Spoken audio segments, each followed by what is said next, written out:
እግዚአብሔር ማንን ትቶ ያውቃል? እግዚአብሔር ማንን ረስቶ ያውቃል? እግዚአብሔር ማንን ንቆ ያውቃል? እሱ ንቆን ቢሆን እሱ ትቶን ቢሆን ማን ከተኛበት ይነሳ ነበር? ማን የበላውን ይውጥ ነበር? ማን ተራምዶ ይሄድ ነበር? ማን ከጠላት ቀስት ያመልጥ ነበር? እንዴት እንደሚጠብቀን እኮ ብናውቅ አንድም ቀን ከምስጋና ውጭ ማጉረምረም በፊቱ አይወጣም። ዝም ካለ ዝም ነው። ስሙ የተመሰገነ ይሁን። በዝምታው ውስጥ ግን ይሰራል አይሰራም? በዝምታው መልስ አለው የለውም? በቃ ዘንድሮ ጸልያችሁ ካልሆነ ማን የተመሰገነ ይሁን?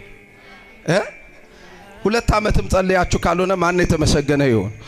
አሁን እኮ እዚህ ጋር ያሉት ሊቃውንት ብጠይ ከቆሎ ቤት ጀምሮ የጸለዩ ጸሎት አለ፣ እስካሁን አልተመለሰም። ቀን አለው፣ እሱም ይሰራበት ቀን አለው። ቄሱን ብጠይቀው ውዳሴ ማርያም መማር ከጀመረበት ጊዜ ጀምሮ የጠየቀው ጥያቄ አለ፣ እስካሁን እግዚአብሔር ቀን እየጠበቀለት ነው።